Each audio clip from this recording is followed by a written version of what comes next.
إليه بصره من خلقه وقد انتهى بصره إلى كل شيء من خلقه وله المثل الأعلى في السماوات والأرض وهو العزيز الحكيم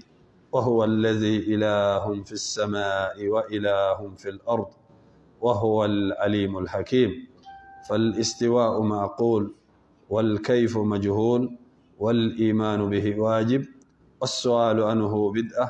ومن الله رسالة وعلى رسول البلاغ. وبعد. كتاب الفرقان شرح كتاب الفرقان بين أولياء الرحمن وأولياء الشيطان لشيخ أحمد ابن تيمية رحمه الله تعالى. الدرس الخامس. الحمد لله بالمو أنك الله سبحانه وتعالى فو أنك تنو أنك ولي نماندو أكا هربو أنك نمو أنك فسمان ديابلي لبولا أنك أنك هنولا أنا منون فانك غري حكلو كجغبو لما منون كتشا نيون كجاتلما أني جاتلك بغو أني جاتلك فيون كجاتلما أمو مسابين دلي كشي أني نمي أني تنولي أني جورو سانغرو تالي أكو نيمان كانغا تشيدن بركما باني تنولي لا أني جورو لا أمدلك من يغن كدام فيني كاكو أني نوي ألكرا محمد صلى الله عليه وسلم. أمبي كتاب الفرقان نوي فرنفانسيا كابو ألكا ولجو أني الشيطاني كولجو نيغنجه بنتيميا كتابو دو مسات ألكا هنا على أن إسلام شو بلا جلي. أمبي ولاندا دورونانا أنكن جرا ودونا حديثا منا ألكرا صلى الله عليه وسلم نابكما نمان تو إنكف سمان دياكا ala ye hereba kɛ alakiramandenw ye hɛrɛ min ni maa kan ka nisɔndiya ni a ye ni maa kan ka wasa n'a nisɔndiya ye ka da kan ala ye min kɛ alakiramandenw ye a ma deli k'a ɲɔgɔn kɛ mandenw ye ka kɔn a ma deli k'a ɲɔgɔn kɛ maa ye ka kɔn bon an m'o sɔrɔ fɛn wɛrɛ la dɛ alakira sababu de y'a to n'an y'o sɔrɔ balimaw alakira ye mɔgɔ min ye an ka dɔn t'a la an t'a dɔn k'a fɔ ala delila ka danfɛn kanu i n'a fɔ a ɲɔgɔn a ye fɛn min fɛnɛ k'a ye k'a fɔ k'a delila k'a ɲɔgɔn kɛ danfɛn ye an ka dɔn t'a la an m'o fɛnɛ ye ala ye alakira kanu sallallahu alaihi wasallam ka jɔyɔrɔ di a ma jɔyɔrɔ min di adamaden ma abada ka kumaw fɔ a ɲɛna bonya kuma la a ma deli ka bonya kuma min fɔ adamaden ye bon alakira sallallahu alaihi wasallam o de la a ko ni mɔgɔ min y'ale alakira ye sogo la tare b'i ye n'i y'ale ye i ye tiɲɛ de ye a ko sitani bɛ se ka fɛn bɛɛ jata fɔ ale alakira sitani tɛ se ka alakira jata sallallahu alaihi wasallam n'i y'a ye sogo la cogo na sugu ale do dɛ nka maa min bɛ alakira ye sogo la i b'a ye n'i ka limaniya hakɛ de i bɛ se k'a ye a farafinnama kana siga dɛ ale do nka e min y'a ye n'i y'a farafinlama ye o b'a yira ko problème dɔ de bɛ i ka limaniya la nka kɔrɔ tɛ ko alakira tɛ dɛ ale do ka d'a kan sitani tɛ se k'a jata bon alakira yeli fɛnɛ mɔgɔ tɛ se k'a kɛ i yɛrɛ ye koyi ayi ni mɔgɔ bɛ se ka alakira yɛrɛ i yɛrɛ la sogo la jɔnni t'a ye bɛɛ b'a ye mais mɔgɔ tɛ se hali ni sira k'i miiri a la yɔrɔ fɛn caman bɛ yen n'i y'a miiri a la k'i miiri a la dɔw la n'i dara i b'a ye mais o t'ale ye dɛ ala kelen pe de bɛ se ka alakira yiri la ala yɛrɛ de bɛ se k'a yiri la ni ala yɛrɛ tɛ nɛgɛminɛ ni miiri tɛ bon k'a fɔ ko karisa ka bato ka ca ka tɛmɛ ta kan bato caya tɛ se ka alakira yira mɔgɔ la mɔgɔ dɔ bɛ alakira ye sallallahu alaihi wasallam i b'a sɔrɔ a tigilamɔgɔ a ka alabato yɛrɛ ma se o degré ma i b'a sɔrɔ mɔgɔ min ka alabato ka bon ka tɛmɛ a ta kan o tigilamɔgɔ bɛ nata a k'a ye a t'a ye mais fɛn dɔ don dɔrɔn nin yɔrɔ de don ala de b'a ta k'a di jɔn ma bɛɛ t'a ye bɛɛ t'a ye dɔw yɛrɛ bɛ alakira ye sallallahu alaihi wasallam ka sɔrɔ o tɛ silamɛ yɛrɛ mais a bɛ k'u ka silamɛya sababu ye donc o b'a yira ko ala ko don n'i y'a ye lahalaya dɔw la ale don dɛ awa n'a ye kuma fɛn fɛn f'i ɲɛna kuma wulibali don sɛtanɛ tɛ se k'a jata bon mɔgɔ b'i yɛrɛ ɲininka fɛn jumɛn de bɛ to k'a to alakira mɔgɔ bɛ se k'a ye sababu fila an bɛ se k'o f'i ye nka hali o sababu fila o kɔrɔ tɛ k'a fɔ ko garanti bɛ yen dɛ ni ala farali kan i b'a ye wali n k'a fɔ sababu saba a fɔlɔfɔlɔ ka duumɛ kuranɛ kalanni kan ka caya filanan ka seli alakira yɛrɛ kan ka caya sallallahu alaihi wasallam sabanan n'i ka sufɛ seli ka ca nin tigilamɔgɔ fɛnɛ ka teli k'a ye a ka surun k'a ye mais kuma dɔ la mɔgɔ b'a ye maa min tɛ ninnu si kɛ ala ka kow don a b'a di mɔgɔ ma mɔgɔ min ka d'a ye a b'a kɛ kun min kosɔn ale de fɛnɛ b'o dɔn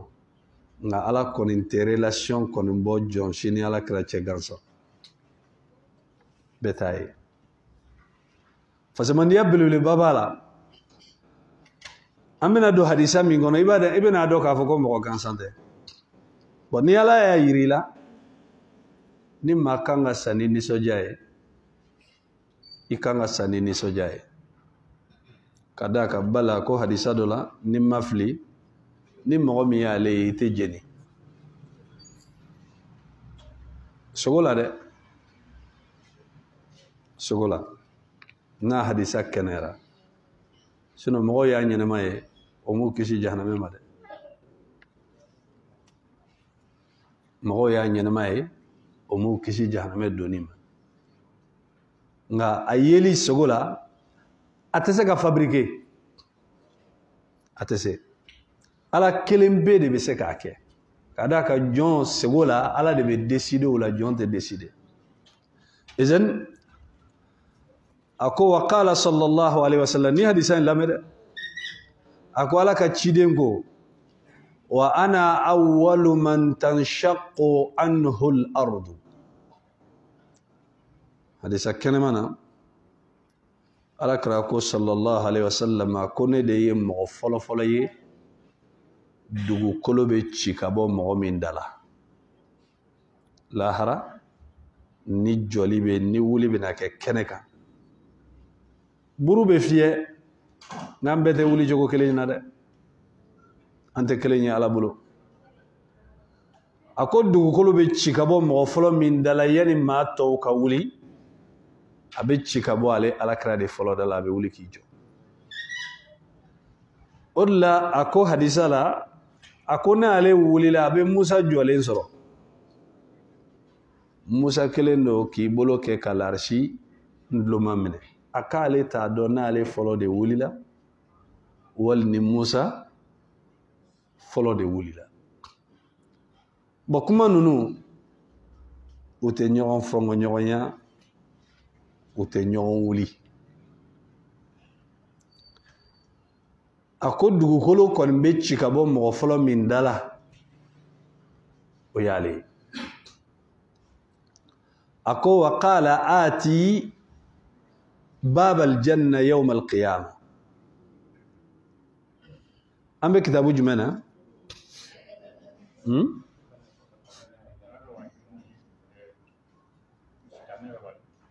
faranfansi ala ka waliju ni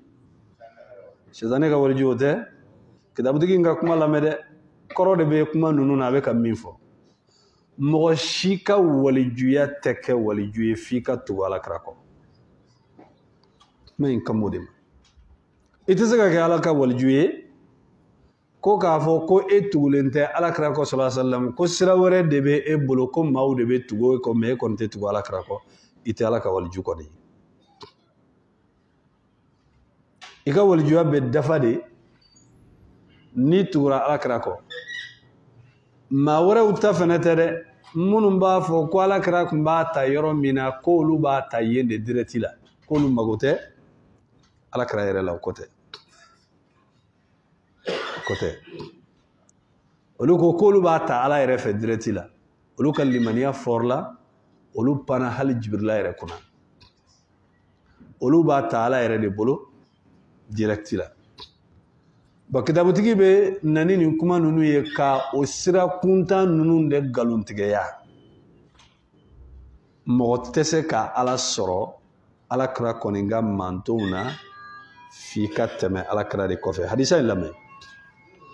a ko aati babal janna a ko n bɛna alijinɛ bonda la yawmal qiyama kiyama jɔn don fa astaftihu n bɛ alijinɛ dayɛlɛli ɲini a b'a ɲini alijinɛ gardien o ka ɲɛmɔgɔba jɔn don mɛlɛkɛ min don a tɔgɔ ayi maliki tɛ dɛ ala k'an kisi maliki ma ala kana ni maliki ɲɛ yira ɲɔgɔn na ale bɛ jahanamɛ yɔrɔ de la kabini ala ye ale da a ma deli ka yɛlɛ a ye maa min fo dɔrɔn o ye alakira ye a ye alakira fo alakira yɛlɛnen sallallahu alaihi wasallam jibrilu ko a ma haza malik nin ye maliku ye jahanamɛ gardien don a ye alakira fo n'o tɛ a tɛ kuma mɔgɔ yɛrɛ fɛ parce que ala y'ale da min kosɔn hɛrɛ tɛ dɛ ala y'ale da diminen don mɔgɔ minnu kɔrɔ ale bɛ yɔrɔ min kunna ɲuman tɛ mɔgɔ se yen i ni ala tɛ diya k'i bɛ se yen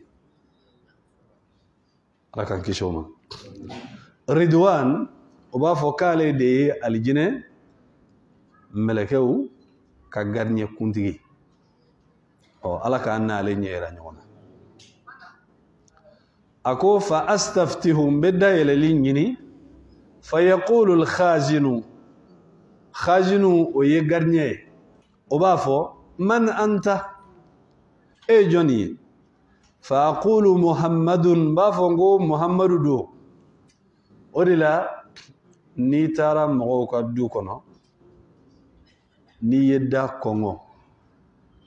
n'u ko jɔnni don i tɔgɔ fɔ kana girin ka mɔgɔ nini ko i tɛ bɔ yen wa dayɛlɛ ka bɔ ɲɛ n k'i sɔrɔ i bani i tɔgɔ fɔ suna ye o de ye hali alakira sallallahu alaihi wasallam ni jibrila u taara sanfɛ don min na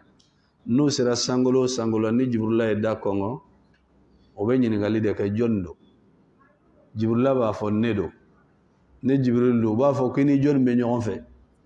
ni muhammad de bɛ ɲɔgɔn fɛ mɛlɛkɛ b'a ɲininka ko yali ala ye ci de bila ka taga a ma wa a tɛ dayɛlɛ dɛ bɛ ɲininkali de kɛ est ce que ci de bilala a ma wa o kɔrɔ ni ci ma bila a tɛ don o la n'i ye maa wele i ka so n'a tigilamɔgɔ ni maa wɛrɛ nana ɲɔgɔn fɛ n'a y'a sɔrɔ i ma ci bila o tigilamɔgɔ ma sariya b'i bolo k'a fɔ ko karisa tɛ don fɛ mɛ bi n'i ye nin kɛ anw fɛ i ye diɲɛ wuli de kɛ mɔgɔw tɛ diinɛ in kalanko ye ayi ne ye de wele i ni maa min bɛna ɲɔgɔn fɛ ne m'o wele o n ta ye n ka so ye ala ye hakɛ di yan maa min kan ka don n ka so ani maa min man ka don n ka so ne de bɛ décider tɛ décider o la ema hal ni I kalanen do ki kunkolo ci ni taara mɔgɔ ka so seli wagati mana se hal ni ye karamɔgɔ ye a tɛ daga e ye e ka wuli k'a fɔ k'i bɛ kɛ alimami ye k'a sɔrɔ dutigi yɛrɛ ma diɲɛ d'i ma k'i ka wuli ka tɛmɛ ayi alakira ko sallallahu alaihi wasallam maa si kana ɲɛmɔgɔya ɲini maa wɛrɛ ka ɲɛmɔgɔya kɔnɔ o tɛ bɛn dutigi yɛrɛ de b'a f'i ɲɛna ɔ karamɔgɔ tɛmɛ n'a m'a f'i ye tɛmɛ I bɛ jɔ a kɔfɛ de dɛ I b'i I ka kalan de dɔn I ka alimamiya b'i ka so n'i ka misiri de la mais a ka so tɛ dɛ I bɛ jɔ a kɔfɛ de a yɛrɛ de b'a f'i ɲɛna ko karamɔgɔ bisimila n'a m'o fɔ a tɛ bɛn I ka tɛmɛ an b'o ɲɔgɔnna dɔ kɛ an ka kow la kuma dɔ la I bɛ karisa bon bi n b'i invité n ka so n bɛna dumuni dɔ labɛn I ni karisa ka na maa minnu kan ka na a y'u fɔ wa a m'u fɔ pourquoi I bɛ t'i terikɛ dɔ wele munna I b'i terimuso dɔ wele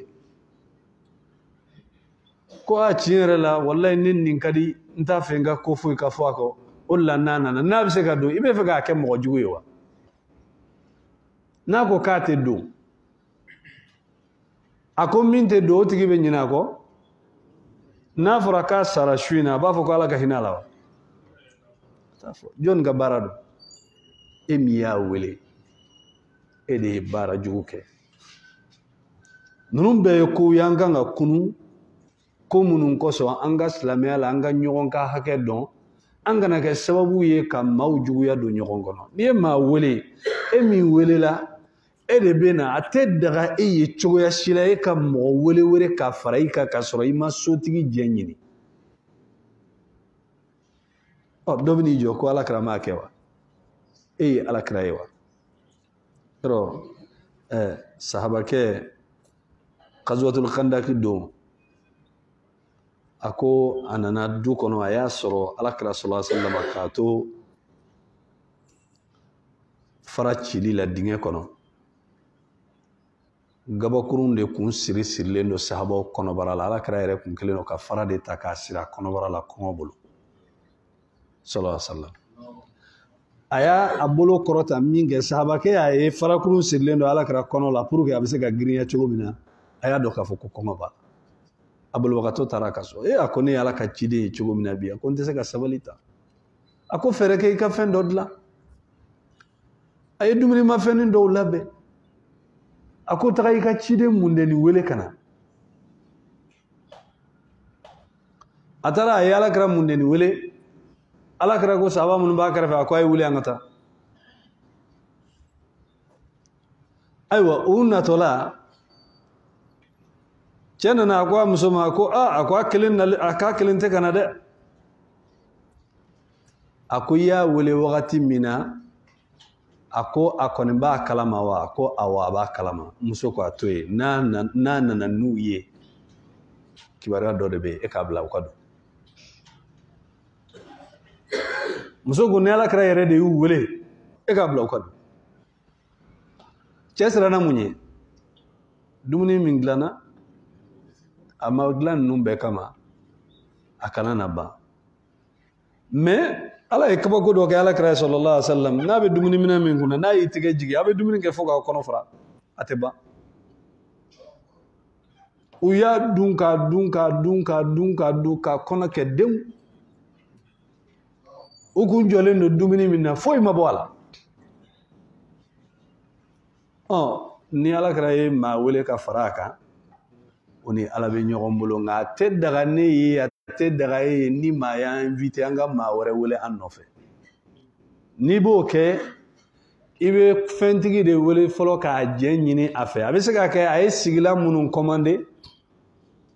a y'o mɔgɔ hakɛ de wele e bɛna mɔgɔ wɛrɛ fara a kan o tigilamɔgɔ bɛna a sigiyɔrɔ tɛ yen a ye dumuni min tobi o mɔgɔ hakɛ de dɔnnen don e bɛna mɔgɔ wele ka na I b'a sɔrɔ o place tɛ yen ni dumuni nana dɛsɛ I bɛna cɛ la maloya wala I bɛna muso la maloya Abeke cheuka fanfe abeke musoka fanfe nga anga ye ka fo nunu te dine tigi nyenama katabulo ye ni nana ma kon ga so ni yedda kongo nu yedda yele ni ci blali ma ni yedda kongo nu ko jondo ito fo ni ci ma blali ma nu na ni yedda kongo mama wuli ka dale fo shiye saba kasingi klo dadala ko udumbe de iye ko juguke ni ye kuma keleme u ka kuma la ka soro ta kalama lahara ala be nege de yele ka ki klo kono oti ka geyo jago ya do ku ka dale wa afora kuni yedda kongo shiye saba na ma yele ka munge sigi kata Qur'an de mo fo wa chogo di mo be afo ki be pan ala ka ko kuna kono ku be nteta sa be ubane no ka daile nanum be la halawiye munum be na ni gelawiye anga dine la nga ala gra sallallahu alaihi wasallam aljina dala ay da kongo uko e joni ama daile ga ama giringa daile koy ako muhammadu fayaqulu ako aljina garnye ba fo bika umirtu ala yin ya mariyani e yere de ye kafo la aftahu li ahadin qablaka ala kungana aljina yele mashi de nye ka ko iye ngana aljina yele mashi ka ko iye ala kray do soro da ay ciden jume labanete anana be ko fe na foloma do aljina kono cidente do nabi jumante do a folo de bedo abedo wakati mi nabi nyumo ni ciden tawbe saroka do awa manton fe cira anye an de bedo folo de na maddo manton warate do nala kra manton do na ka ban turube munu na ube saroka gere izen bo nango kitabutigi ko wa fadailuhu sallallahu alaihi wasallam ala kra fasamandia na manton ga fasamandia akacha kamni ala ya ci ala ye ala kra de ke sallallahu alaihi wasallam ala kra yere de ala ye ala kra yere de ke franfansiya yi kabo aka walijuni shetane ka walijuni nyonje odela ni mo tagamara jika ante kabako e ka jika tagamala koy ambi ka bara de jatemne flo atigla mo ka ala batuna ka ko kechugo amba suma qur'ane ani hadisa no ya ala kra ka tasray nani nunu ye nyogon be wali judo ala ka wali judo nani nunu ma nyogon be ko koloshi ba kana foduguma ayi aka koloshi meleke akisigaka koloshi te wali juya tamashiye jalamugu yere meleke kungolo lo te wali juya tamashiye ayi ika walijuwa bedon ma min be barake ni qur'ane ani ka tugu ala kraka sunna ko sallallahu alaihi wasallam ika walijuwa bedoni ode ako fala yakunu waliyan lillahi illa man amana bihi wa bima jaa bihi wattaba'ahu batinan wa zahira ako moshiteke ala ka walijuwe fa kasro ma min sona ala kraye folo kele anana ni fɛn ye i ka sɔn o bɛɛ ma o kelen tɛ dɛ i ka tila ka tugu a kɔ i ka kɔnɔna kow ni kɛnɛkan t'a la dɔ bɛ se ka tugu ala kɛra kɔ kɛnɛ ma mɛ i b'a sɔrɔ a kɔnɔna a sɔnnen tɛ o dɔ ye mun ye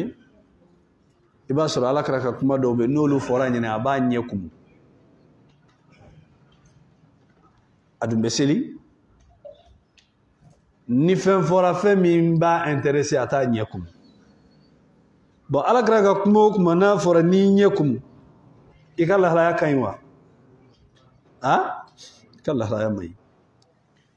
nin tigilamɔgɔ sɔnnen don kɛnɛ ma mais a sɔnnen tɛ a kɔnɔna la n ka limaniya lafulen don o bɛ bɛn nebe ni wakati mina sisan fanga tena limaniya la konga dinge o do jume sisan ndene ni alamisha su jako ya dowa jako ya te limaniya de be mogo blala me mogo munun be ka ke e ga singa fo ko chennu yere kan dene suni alamisa su be ka mogo toro jako ya te ka ke nulun ka shwa digi kum ela amun de be sima adigi kum ila ni adigile ila dro problem do de bila ezen iteke wali juye fika son keneka ani konona la odronte ako wa man idda'a mahabbata allahi wa walayatahu wa huwa lam yattabi'uhu falaysa min awliya illa akom ma min mana wilayra la kale ala ka wali juye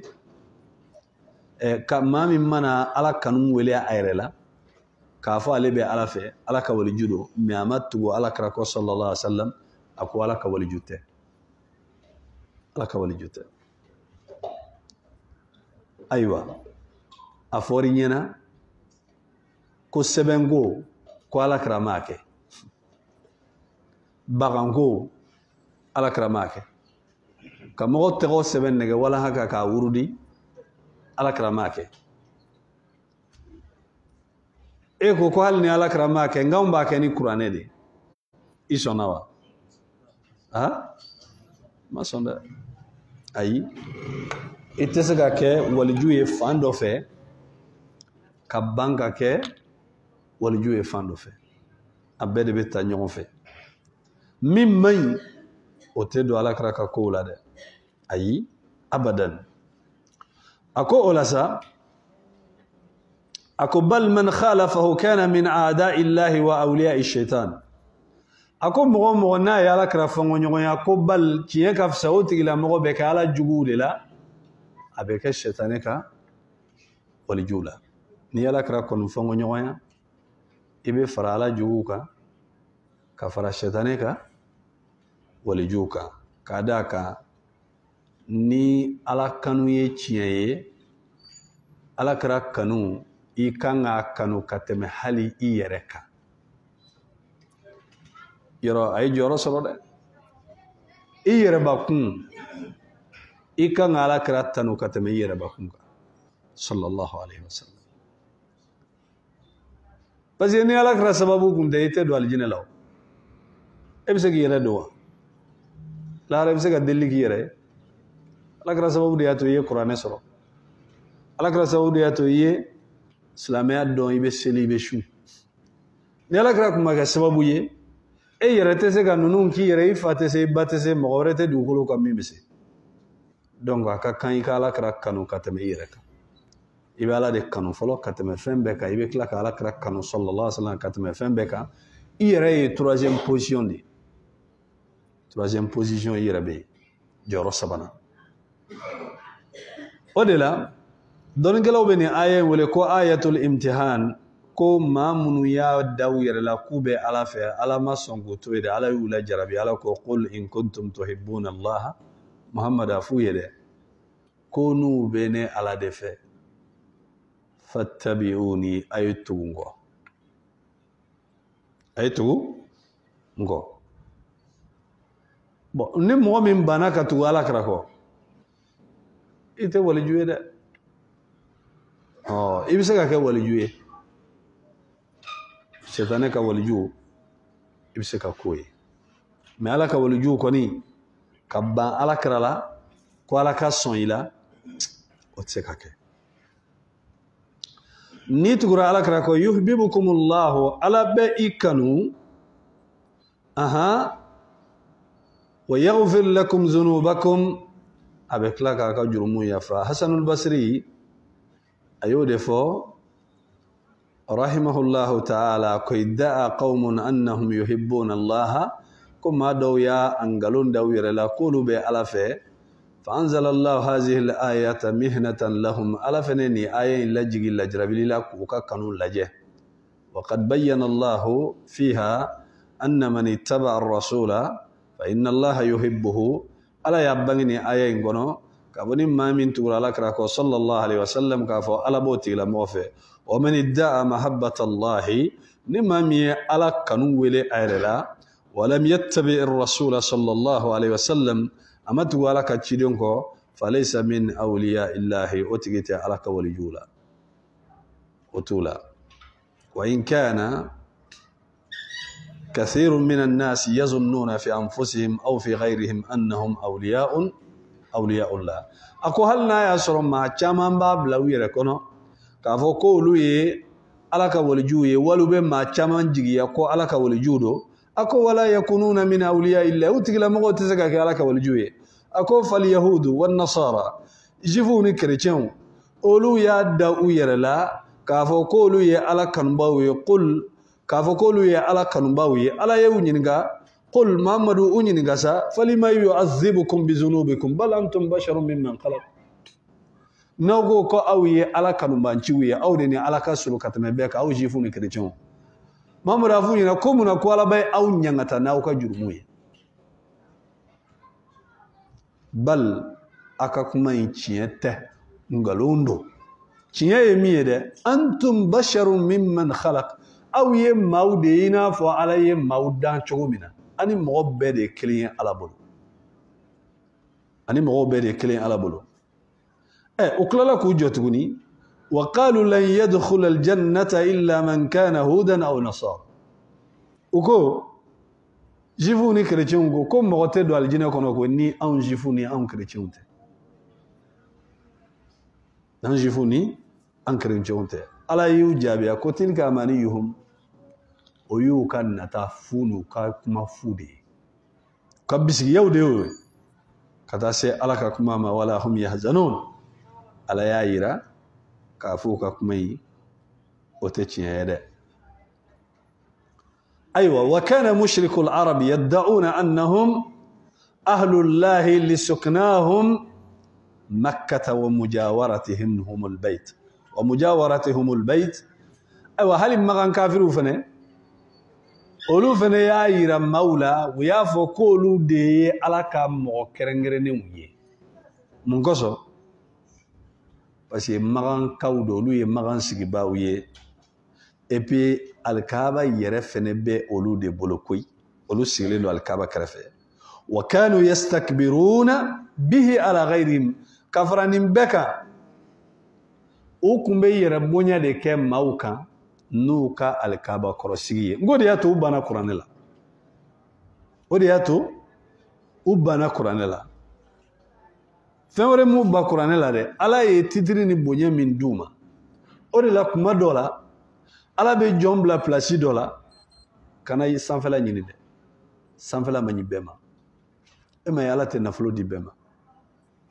ema yala te togo di bema ema yala te joro di bema ni kon be feka adama den do yoro ni kelen doro atteste ni naflo ibado ni be feka adama den couleur kon do e ka atteste ni naflo doro ibaso kadaka nafolo abe adama den couleur bo yoron kele odela cedo ko kabe cedo ko uye modo ko kuma fo umaru nyena umaru ko ka cedo ikando akale bado umaru ko awye voyage de ke nyogon fe wa kwai akoy ske nafolo ko bara della katema nyogon che wa kwai akitado itado nafolo ko mana tamini mo ni nyogonje na tigila mo yedana mo walni ma kangalin tigido ibado yedana mo te ibado walila Allah subhanahu wa ta'ala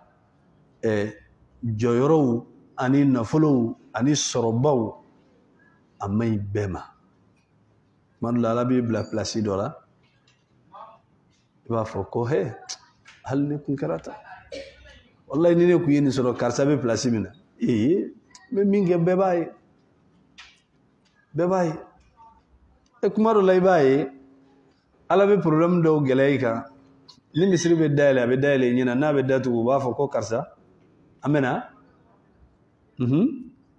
amena misri datu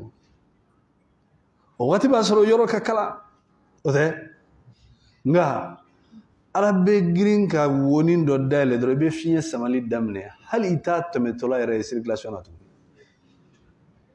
abe tunu so ibe kalu kele yere keitai hal na ye misri wele kamme abe laje o ijo magge yam fe misri la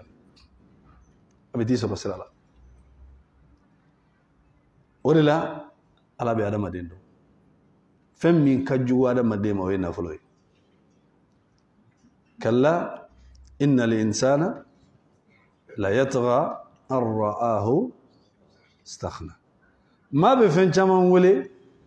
ni bla la place la ite seda wala ni ma do ye ka fo ko fama wa donata borata e do ku yala ku kanda do ke fama yala kan waya wallahi ne bla lu place na shufe yani dugu kaje ik ngolo shi bebe ke pa apepe je kada kani mo wote place mina aka no iga fo iga tigla mo heche ka se fu garde sa nine kumbe ateketa e rebe ro chama ni sira kamunge izen nunu ye welelu ku yerela ala ya yurula kafo otechiye izen ala ya yira kafo jifu ni chrétien nunu shita aleka ala nunu shita ale ala ka walijuye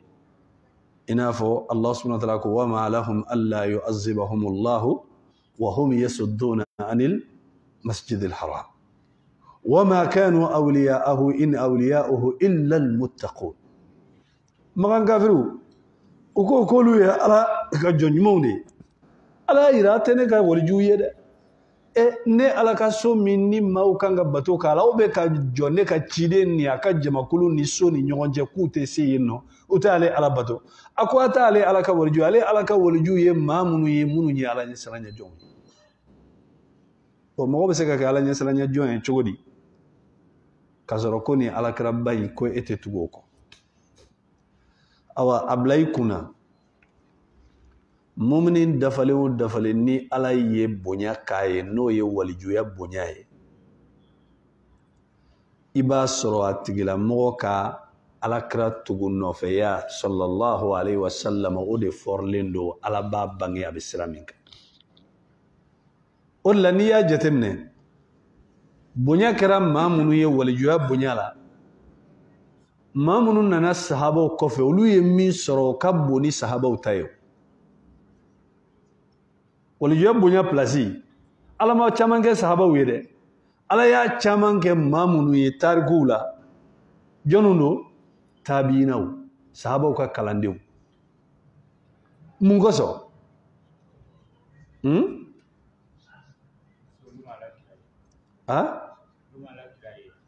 iye dofo mun goso akirate o kala insranye mais est-ce que olu de be salala nya katame sahaba kan est-ce que olu de chesir leno katame sahaba kan muna olu ye niyoro basro bonyala katame sahaba kan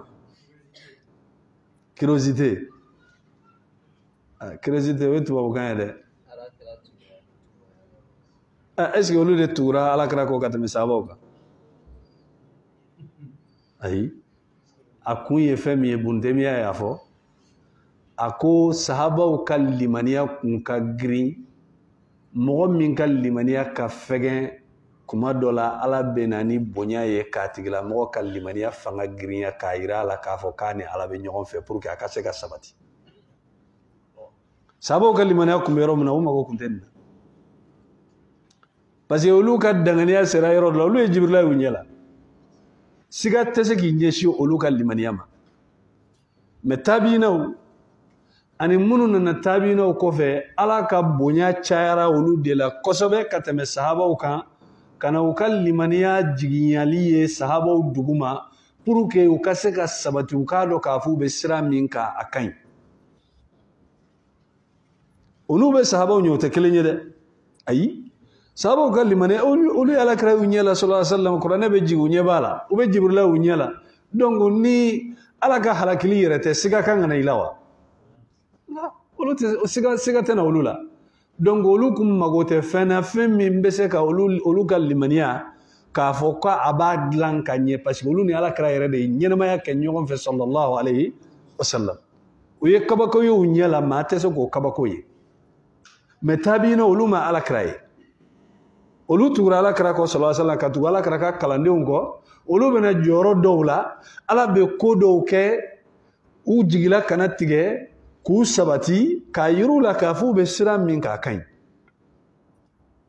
donc a bɛ kɛ nin cogoya la bon kuma dɔ la ni kow girinyara jɔn kan n'i ma fɛn ye a kana k'i kɔnɔ k'a fɔ ko Ala y'i labila mais ni Ala bɛ fɛ k'a yir'i la k'a fɔ ko n ka jɔn n b'i labila dɛ n bɛ yan a bɛ sin ka signe dɔ k'i ye n'o nana i bɛ sabati i yɛrɛ b'a dɔn k'a fɔ ko tiɲɛ yɛrɛ la ni Ala bɛ ɲɔgɔn fɛ Ala man to yen parce que n'o tɛ sɛtanɛ bɛna a bɛ tulonkɛ k'i la mais sahabaw sɛtanɛ mana fɔ k'u bɛ tulonkɛ sɛtanɛ mana fɔ k'a bɛ tulonkɛ kɛ sahabaw la cogo o cogo olu yɛrɛ ye kuranɛ jigintɔla ye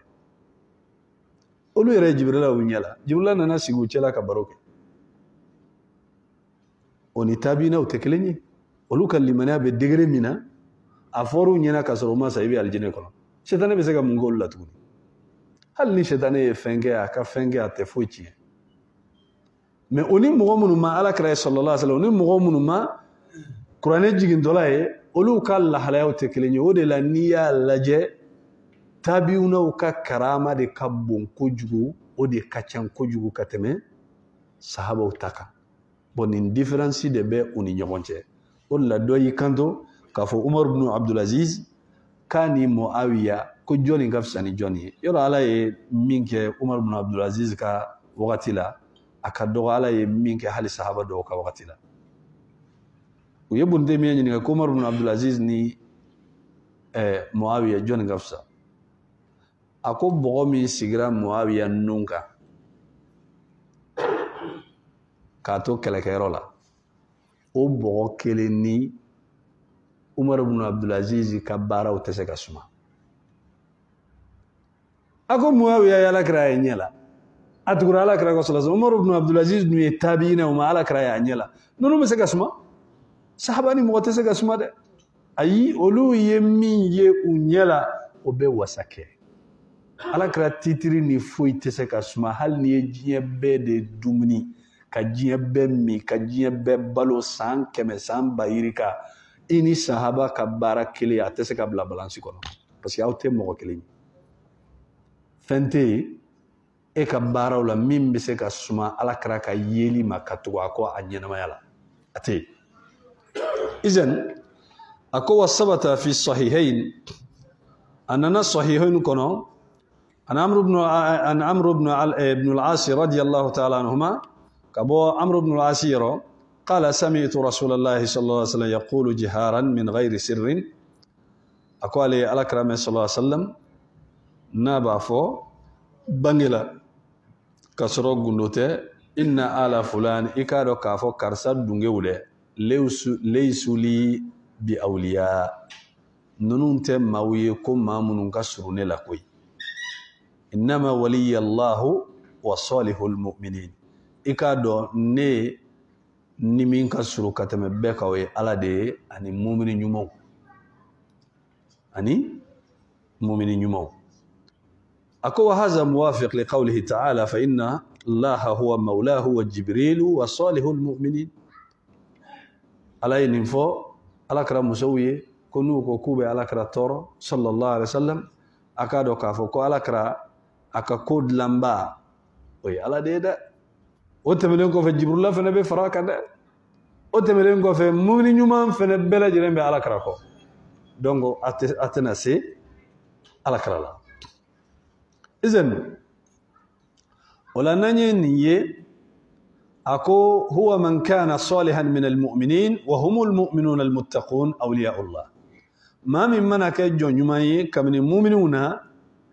ani mumini alaɲɛsiranɲɛbaw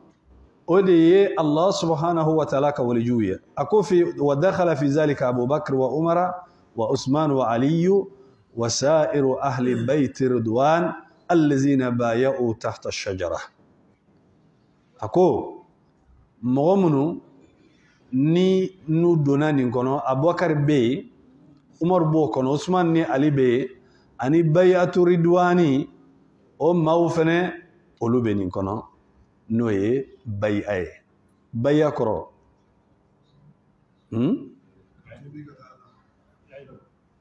baya ye layidu de baya kɔrɔ layidu o baya min kɛra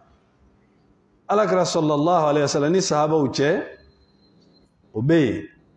nka k'a fɔ ko silamɛya kɔni donkan ye baya ye o tɛ tiɲɛ ye o tɛ tiɲɛ ye silamɛya donkan tɛ baya ye baya bɛ silamɛya kɔnɔ de a b'a kɔnɔ ni mɔgɔ bɛ layidu ta n'i ye silamɛya kaban i kɛlen don ka layidu ta Ala ye fɛn fɛn kɛli ka di Ala ye i bɛ seko k'a la o tɛ fɛn fɛn kɛli man di Ala ye seko ko b'o la wa i b'a bɛɛ de to yen ni farati y'i sɔrɔ ka don min kɔnɔ i bɛ tuubi i bɛ yafa deli Ala fɛ nin ye jɔn ka layidu ye ani Ala cɛ kabini i ba kɔnɔbara la yanni i kana i ye baya kɛ Ala ye i ye layidu ta Ala ye k'a fɔ n'i nana i tɛ maa wɛrɛ bato ni Ala tɛ i bɛ tugu a ka ciden fɛnɛ kɔ e hakili la n'i ma sɔn o ma i bɛ na wa jɔn bɛ se ka ban Ala bolo k'i bɛ na a ka diɲɛ kɔnɔ ayi i bɛ sɔn de a bɛɛ bɛ sɛbɛn i yɛrɛ ɲɛna sababu ye baya jumɛn kɛ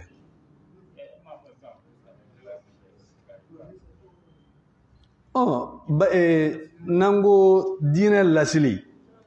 sahabaw ni Alakira ka diinɛ kɛɲɛ ye fɛn jumɛn ye sahabaw ni Alakira bɛ fɛn fɛn kɛ sallallahu alaihi wasallam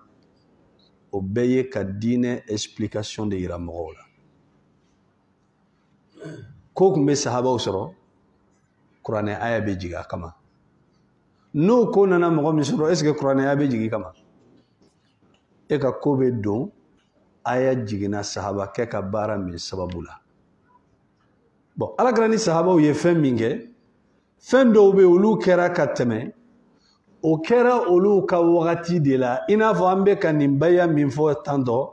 Alakira sallallahu alaihi wasallam nin kɛra de n'a kɛra yirisun dɔ jukɔrɔ ni ani sahabaw n'u ye layidu di ɲɔgɔn ma Usman ka ko la n'a taara Maka ni dɔw ko a sara a kɛra fila fila ye ko k'a ma sa o ko k'a sara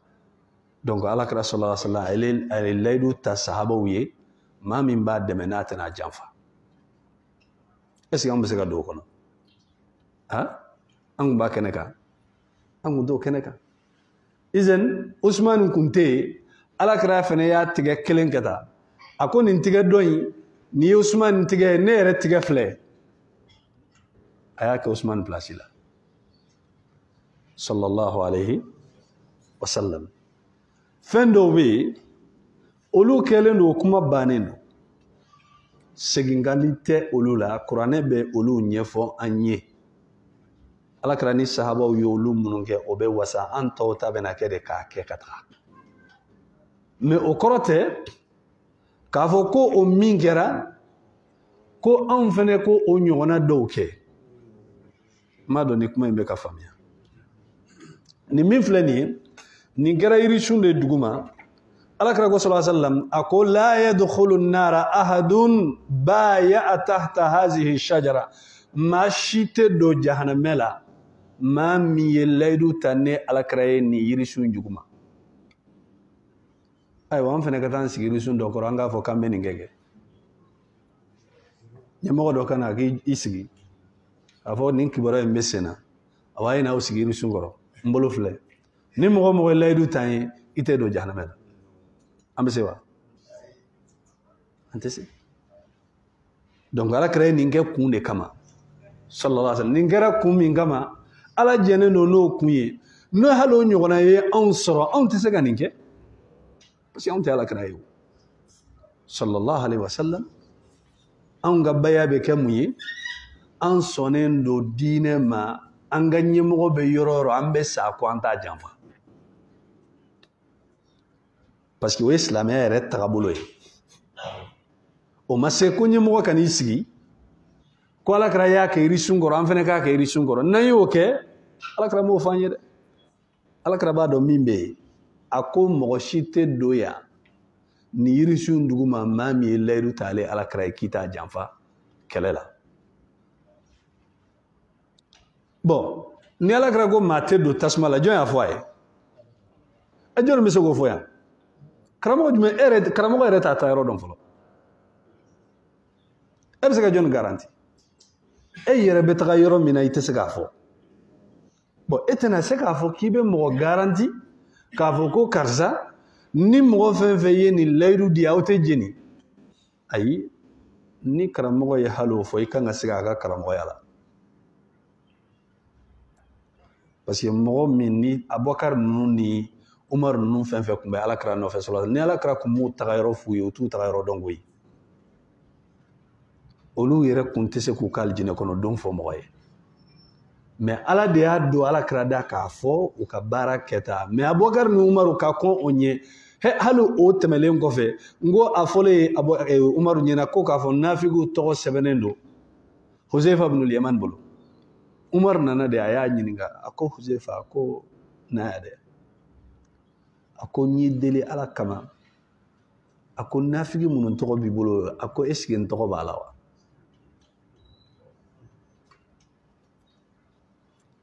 a ko est-ce que n tɔgɔ b'a la wa e pourtant fɔra ye k'a bɛ don alijinɛ la mais tellement sɔnnen tɛ a dalen t'a yɛrɛ la a ko Huzaifa n b'i deli ala yɛrɛ de kama alakira ye nafigi minnu tɔgɔ d'i ma k'i kana seli kan n b'i deli ala kama pour que n hakili ka sigi est-ce que n tɔgɔ b'a la wa a ko minnu ka ɲɛmɔgɔ i tɔgɔ t'a la wa ko e tɛmɛlen kɔfɛ n tɛ ɲɛfɔli kɛ mɔgɔ si ye bon mun don parce que u sirannen de don o kɔrɔ tɛ k'u dalen tɛ alakira ka kuma la adamaden n'i ma sa ko bɛɛ juru b'i la k'i to ɲɛnamaya la n'i ma sa ko bɛɛ juru b'i la mais ni ala ko min fɛn dɔw bɛ yen an tɛ se ka don ka bɔ kɛ olu la alakira ye nin kuma minnu fɔ sallallahu alaihi wa sallam i b'a ɲɛɲini k'a dɔn baya kɛra kun jumɛn na layidu taara kun jumɛn na a taara kun min na est-ce que o kun bɛ anw bolo wa wala o bɛ se ka kɛ anw ka wagati la wa o de bɛ ɲini k'a dɔn n'o kun tɛ anw bolo an ta kɔni bɛ kɛ alakira ye fɛn fɛn fɔ an sɔnnen don a bɛɛ ma e bɛ silamɛya kɔnɔ o cogoya de la dɛ i sɔnnen don a bɛɛ ma mais o tɛ kɛ k'a fɔ ko fo mɔgɔ kelen de ka sigi ka kɛ ɲɛmɔgɔ ye an ka o tigilamɔgɔ an ka layidu don o tigilamɔgɔ ma an tɛ nin kɛ an tɛ nin kɛ an t'ale bato an bɛ ala de bato i bɛ layidu di ala de ma o layidu di ala ma o bɛ ni ala de cɛ n'i ye jurumu kɛ i bɛ yafa deli jɔn fɛ est-ce que i ye layidu di maa min ma k'i tɛ ala kɔtɔ i bɛ se ka yafa deli o tigilamɔgɔ de fɛ a ta tɛ ko ye o ala de ta y'a ka ko ye ni ala de ta y'a ka ko ye ni layidu b'i ni mɔgɔ cɛ a bɛ ni ala de cɛ dɛ ni layidu bɛ tiɲɛ a bɛ se ka tiɲɛ ni ala de cɛ mais mɔgɔ tɛ se k'a fɔ ko i ka layidu taalen a bɛ se ka nin k'i ye a bɛ se ka nin k'i ye diinɛ tɛ mɔgɔ si ta ye alakira sallallahu alaihi wasallam ni ala ko k'a ka min kɛ a b'o kɛ ni a ko k'i ye nin layidu ta ala b'i don yan ala ko a tɛ kuma gansan fɔ n'a ko ala b'i don ye ala b'i don ye ni alakira tɛmɛlen kɔfɛ sallallahu alaihi wasallam jɔn bɛ se k'o fɔ mɔgɔ si tɛ se k'o fɔ an bɛɛ ye kelen de ye diinɛ in kɔnɔna la e tɛ se ka layidu di ne ma ne tɛ se ka layidu d'e ma ne n'e bɛɛ lajɛlen ka layidu talen don ala sɔnnen don ko o ko ma an b'an seko kɛ alakira ye fɛn fɛn fɔ an b'an seko kɛ ɲuman na ala ko fɛn fɛn man ɲi alakira ko fɛn o fɛn man ɲi sallallahu alaihi wasallam an b'a bɛɛ to yen ni fili y'an sɔrɔ an bɛ yafa deli an bɛ tuubi a banna mais o kɔrɔ tɛ k'a fɔ ko ne kana ko n bɛ layidu kura kura e ye don o don wali san o san ka layidu di e ma e ta tɛ ko ye ne ta tɛ ko ye pourquoi n bɛ layidu kura kura ye e ni ne bɛɛ ye kelen ye silamɛya in kɔnɔ e silamɛ de ye ne ye silamɛ ye nin yɔrɔ t'e bolo silamɛya la nin yɔrɔ tɛ ne bolo ne tɛ se ka décider e bɛ taa yɔrɔ min na i t'a dɔn ne bɛ layidu di e ma mun na ne yɛrɛ bɛ taa yɔrɔ min na n t'a dɔn hali ni ne ye layidu di e ma ko n tɛ nin kɛ ni ne bɛ yɔrɔ wɛrɛ la ni ye fɛn min kɛ min n y'a di e ma ni ye ala kota e tɛna ɲangata jurumu e t'a dɔn donc n bɛna ala kota min kɛ i tɛ bɔ a kalama ne ka layidu di e ma o tɛ yɛrɛ nɛgɛ layidu ye layidu fu don ala ka faamuya d'an ma سبحانك اللهم وبحمدك أشهد أن لا إله إلا أنت أستغفرك وأتوب إليك وصلى الله على نبينا محمد وعلى آله وصحبه وسلم تسليما كثيرا وآخر دعوانا أن الحمد لله رب العالمين.